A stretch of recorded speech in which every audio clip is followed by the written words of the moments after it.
Live from the Business RadioX studios in Atlanta, it's time for the Exit Exchange, brought to you by XPX Atlanta, dedicated to changing the trajectory of exit planning services in the Southeast. Now, here's your host. Hello again, everyone. John Ray with you on the Exit Exchange. And folks, this is going to be a good one. Joe Noonan is with us, and he's going to talk about his experience of being a acquirer of businesses and then selling his business and his firsthand experience of that. And this is for those of you that missed a recent lunch, that you got to hear Joe talk about this live. So we're doing you a favor this time, folks, to have Joe with us. But before we get to Joe, I want to remind you that this show is brought to you by XPX Atlanta. XPX Atlanta is fundamentally changing the trajectory of exit planning services in the Southeast United States. The organization delivers a collaborative-based networking exchange of professionals, a broad representation of exit planning competencies, and a bridge-spanning value building, value transfer, and life legacy for business owners. For more information, go to xpxatlanta.org. And again, I want to welcome Joe Noonan. Joe, his current business is Inside Edge Coaching. Joe, welcome. Thank you, John. It's a pleasure to be here, and I greatly appreciate the invitation. Yeah, I'm glad to have you here and glad to be able to chat about your experience and how that experience might inform others in their journey. Let's give a little background for those that don't know you. Let's talk about Inside Edge Coaching. Maybe we can go from most recent backward. How about that? What are you up to right now with Inside Edge Coaching? Okay, great question. I'm a certified professional sales and leadership coach, and I feel that my job is to empower CEOs, sales leaders, and business owners to help them not only identify their goals, but to meet and exceed their goals as their coach. That's terrific work. And that work is informed by your time as a business owner. Correct. So you've been in the saddle yourself from a number of different perspectives. And one of the things that you were talking about at our recent lunch at the Buckhead Club was your experience as a printing company owner. Correct. That was my first business. I had a printing company. It was called Unlimited Printing, and I was with two business partners. And then the second business was called Performa as a franchise. And the third business, of course, as you just mentioned, is Inside Edge Coaching. So let's talk about that first business was Limited Printing. You had a couple of business partners. And one of the things you were talking about at lunch was at a certain point you decided to go separate your different ways.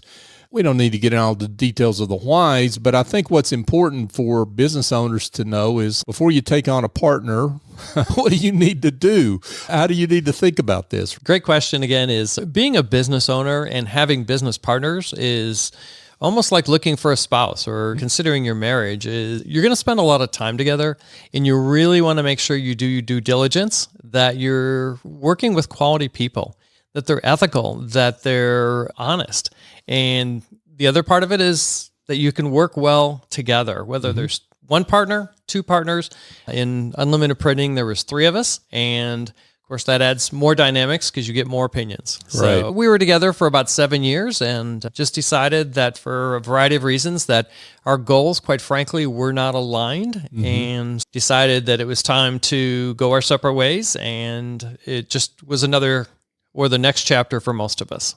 And 7 years is a long time to be in a partnership with two other partners, right? That's a long time. And don't you really have to be able to forecast where other people are going to be? That's really difficult, right? Because it's really easy to make a judgment about somebody before they get into a business if they've never been in business ownership. And then being in business ownership changes you, doesn't it? It really does. I remember I was 28 years old and I approached my father and I said, somebody who had been in sales, somebody who had been a leader in corporate America for his entire career. And I asked him his opinion. And I said, I really would like to get into this business, get into this partnership. And my dad's words were, go for it.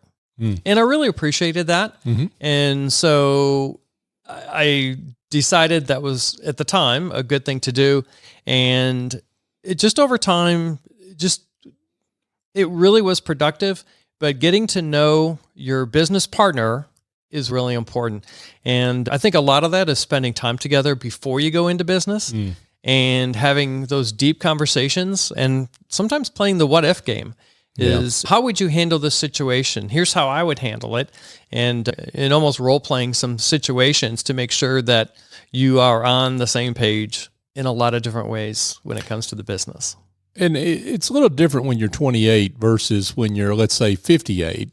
You've got time to recover from a bad decision there, right? Or maybe it's not a bad decision, but it's something that's put you on a plateau and you need to do something different. But if you do that when you're 58 or versus 28, that's a whole nother matter.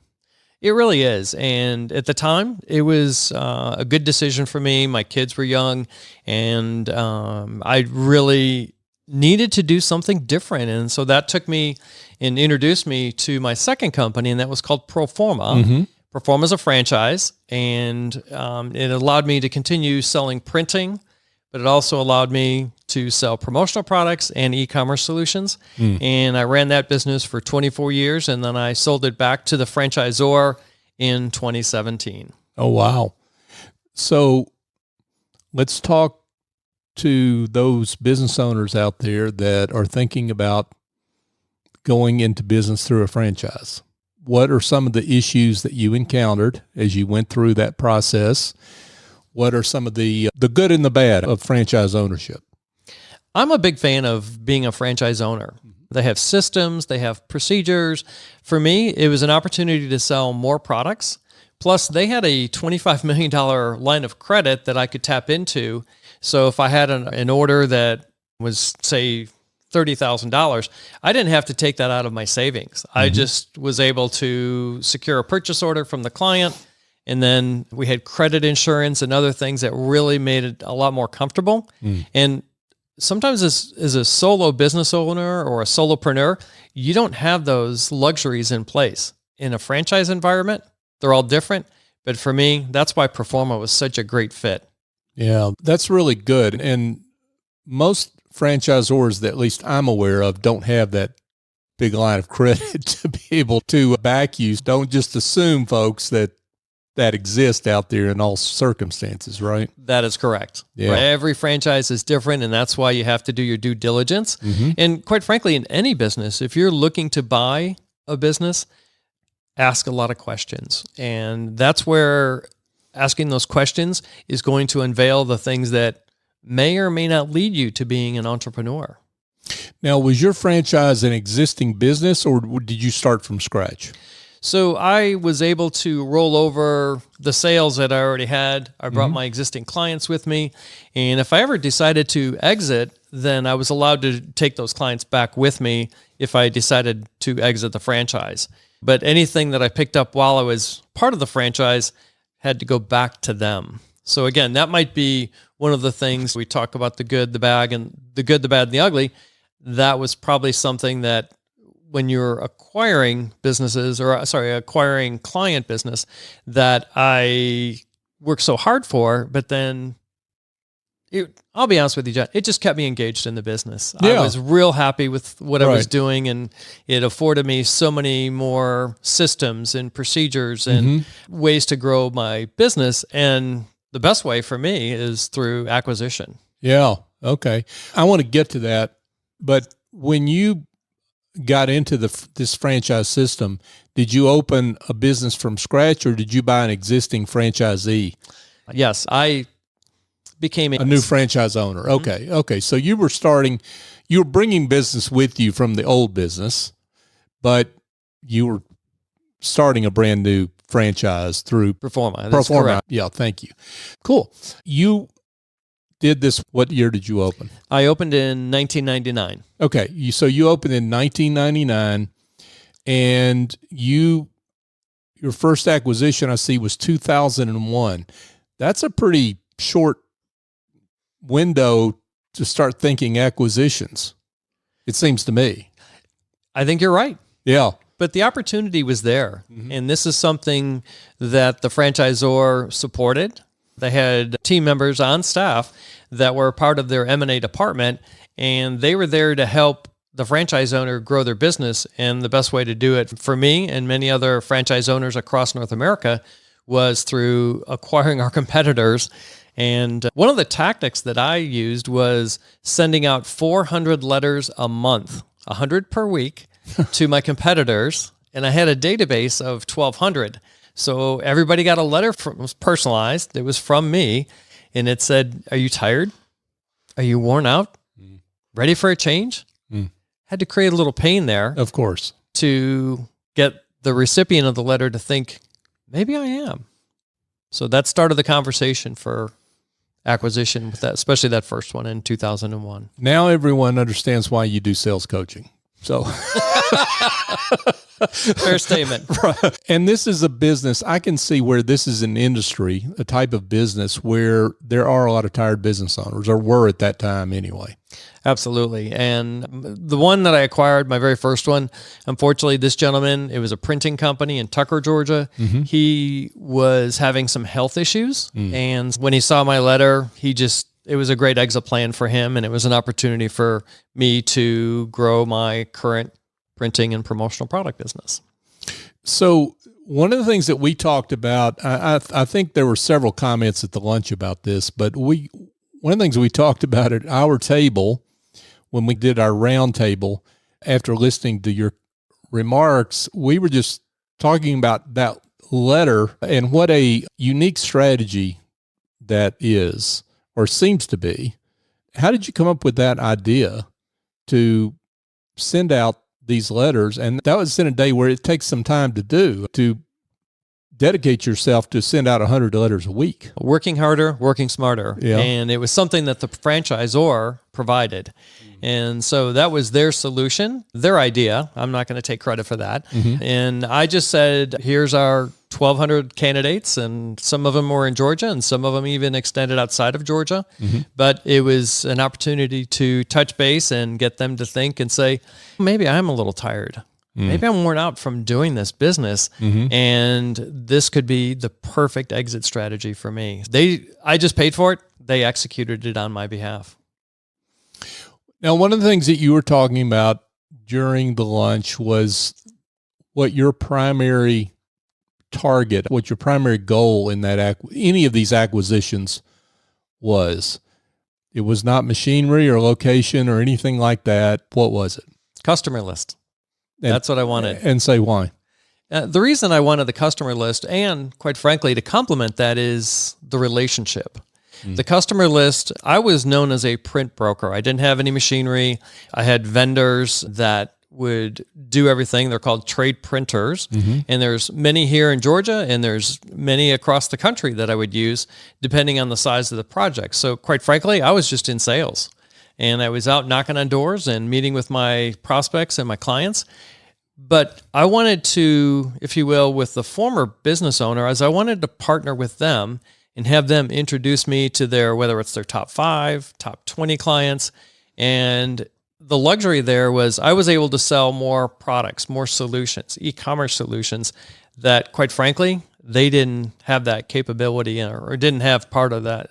That just wasn't their product offering. And so for me, I would go in, I had better pricing and a lot more efficiencies that in buying a new business, that really was attractive.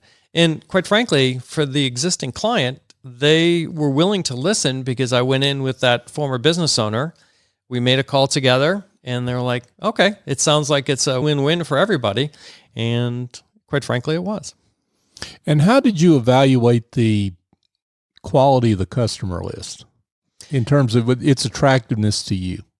In this particular case, I got the customer list, and again, this is in 2001. So I said to the owner, I said, hey, I see on this customer list that the most recent date is December 31st of 1999. I said, if I may please, have the most recent. And he said, this is it.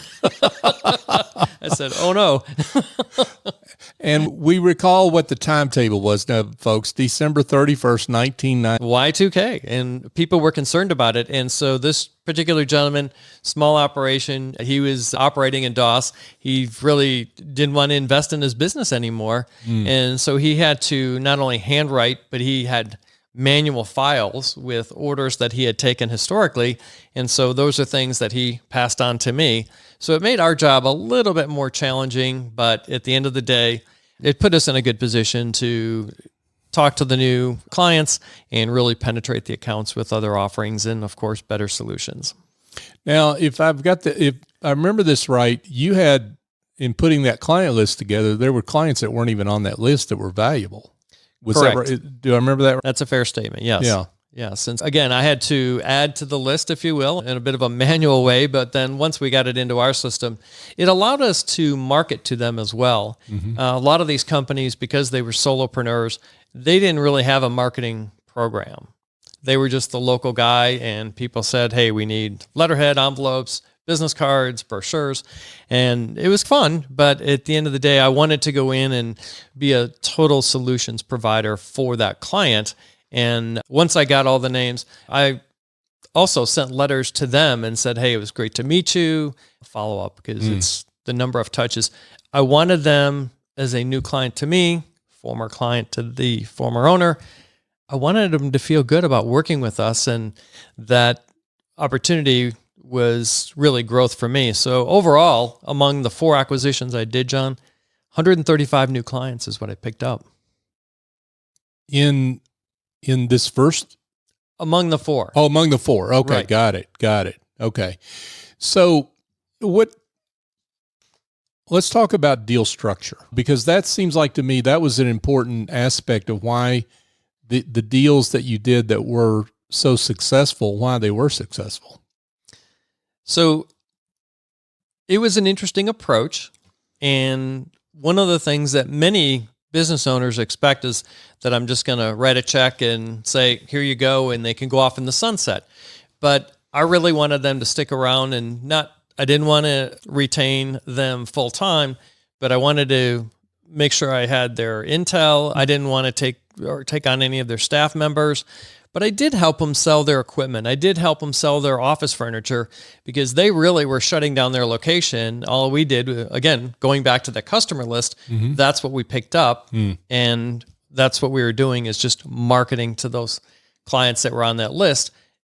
And my goal was to keep 60% or more of the clients that I wanted, because there were a few on there that placed 1 or 2 orders a year, high maintenance, didn't want to deal with it. Right. And so that was that.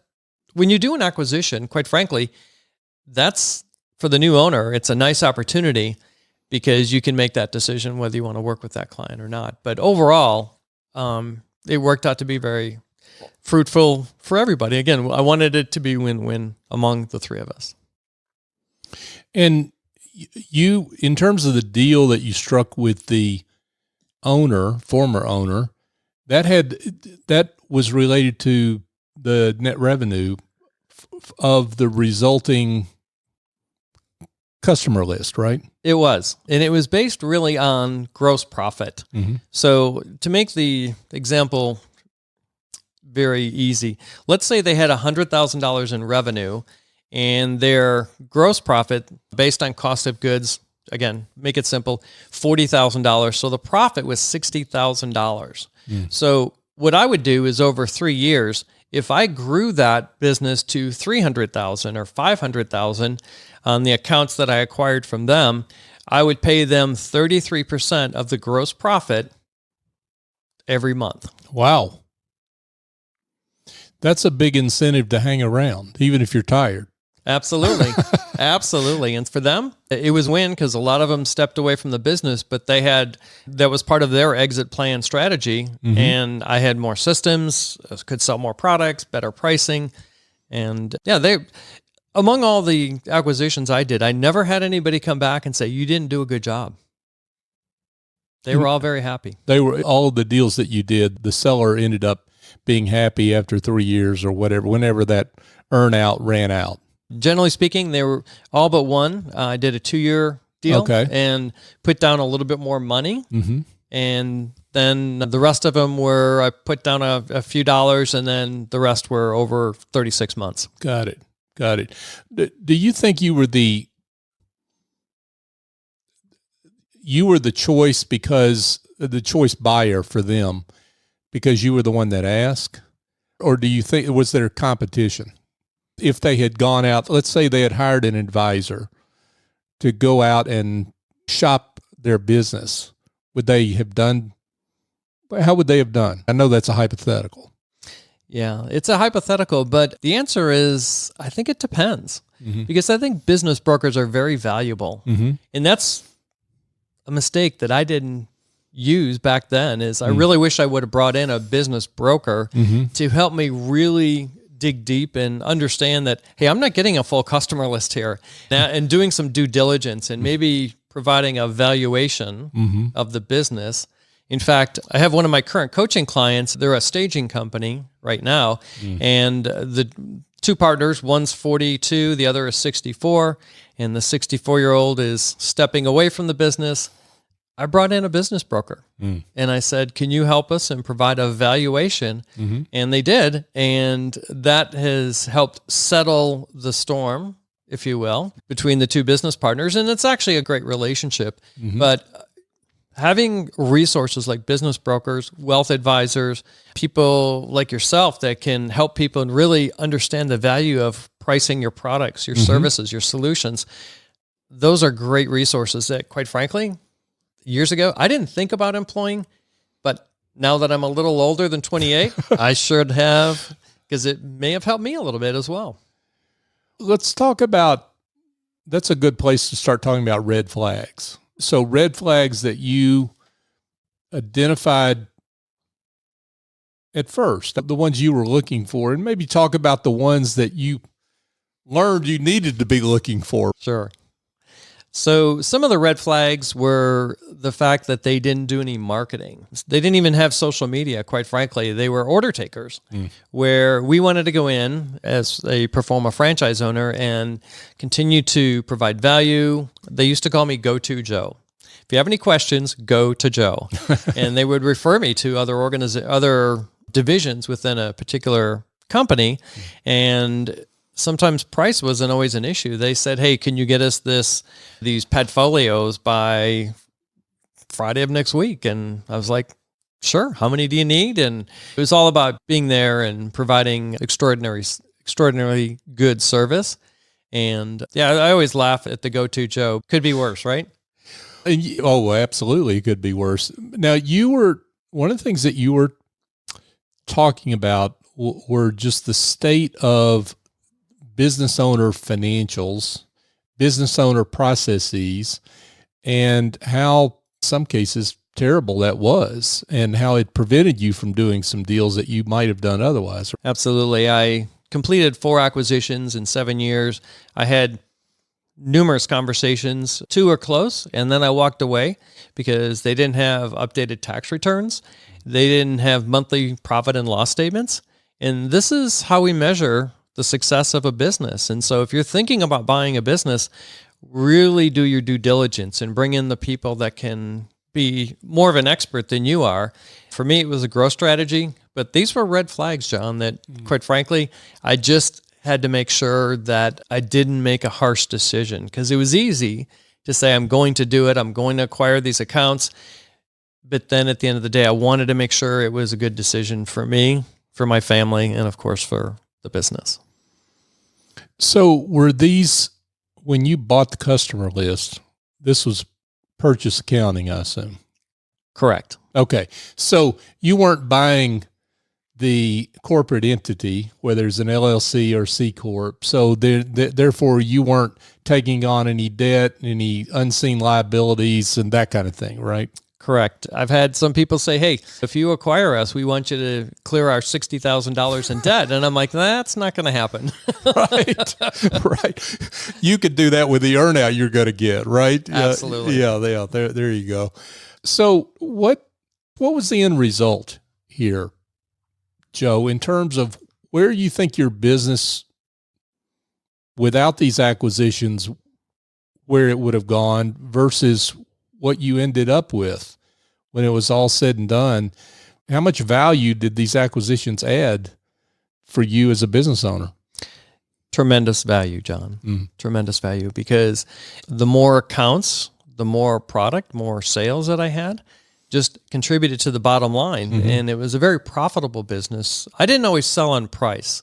I didn't want to be the cheapest guy in town, but I was one that I just wanted to provide extraordinary service. I've had people call me at 11 o'clock in the morning and say, "Hey, are you close? Because we have this project we'd like to discuss with you." And I'd almost drop what I was doing to provide them that extraordinary service. And price never came up. So it was really a very solid growth strategy for me. And I had 110 accounts and I added 135. Wow. So I more than doubled, a lot more, because if I really look at the numbers, I've probably was about 6, 7, 8 fold by adding these 135 accounts that I wouldn't have had without the acquisition. Right. One of the things that strikes me about what you described is, I think maybe it was Warren Buffett that said, it's all in the price you pay. If you pay the right price, then it's hard for that acquisition not to work out. I'm butchering the paraphrase there. That's okay. But I think it was something like that, right? That if you buy at the right price and you know what you're doing when it comes to what you're buying and what you're leaving on the table, then the question is just how well you're going to end up doing. That's what it sounds like you were doing here. I was in the driver's seat when it came to the accounts, but I worked really hard to focus on relationship. And this is why when I sold the business back to the franchisor, for now as a coach, this is as part of XPX, this is my ideal client, is somebody that buys a business where I can tell them about some of the mistakes that I made. Hire me as your coach, and we can have some conversations that can help you save some money, help you avoid making some really big mistakes. And like I did with my current coaching client, is bring in the proper resources to help them be successful. That's what I do as a coach. My job now is to help my clients become successful personally and professionally. Yeah, and you mentioned that during the lunch, is just the need to have professionals at the table whose value is more than whatever fees they're charging or what have you, because they bring so much to the table in terms of the long-term value of the business, right? Absolutely. My wife always says to me, she goes, "You're not real handy around the house, but you sure do know who to call." That sounds very familiar to me. Okay. Yeah. Yeah. John, it's a good thing you know so many people at the chamber, because we wouldn't get anything done around here. Yeah. It's about the value that those advisors bring too, absolutely. Right? It's not just hiring somebody just for the sake of it. It's about the value they bring. And that's one of the things I think you talked about was just understanding what you don't know, and that there's probably a lot more you don't know so that's why it's good to have depending on the business, maybe more than one advisor to help you along the way. Absolutely. And that's what makes XPX Atlanta really attractive is I've met some good business brokers, wealth advisors. I actually coach quite a few wealth advisors right now. And I really find that bringing in the right people helps my clients be more successful. And I don't always have all the answers as the coach. People think you do, but not always. But I want to help them by introducing them to the right people. And if I can do that and make their job easier, make their life easier, and help them reach their goals, that's what it's all about.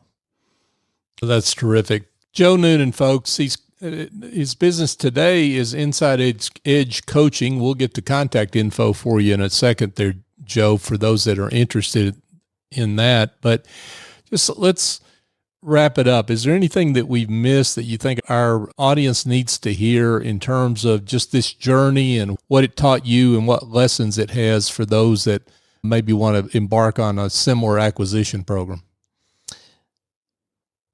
The one thing I would recommend is to make sure that you ask questions and use the resources you have available to you, the business brokers, the wealth advisors, the solutions that you bring to the table, John, and pricing, because it's going to make your decision a lot easier.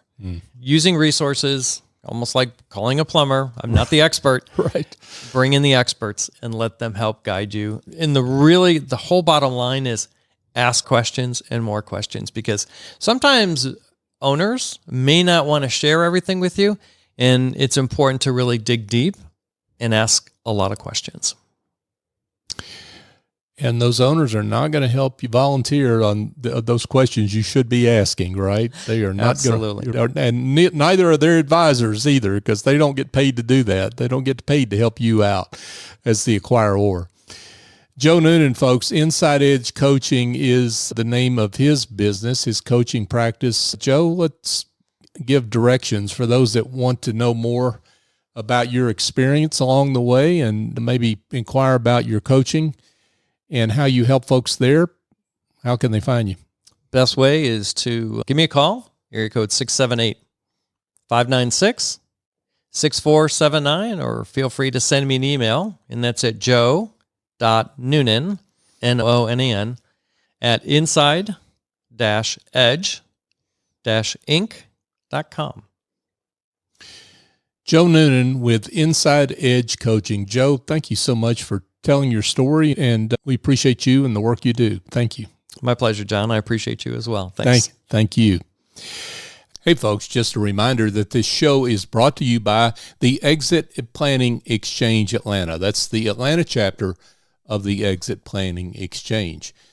XPX Atlanta is an association of advisors who provide professionalism, principles, and education to the heart of the middle market. For more information, go to xpxatlanta.org. So for Joe Noonan, I'm John Ray. Join us next time here on the Exit Exchange.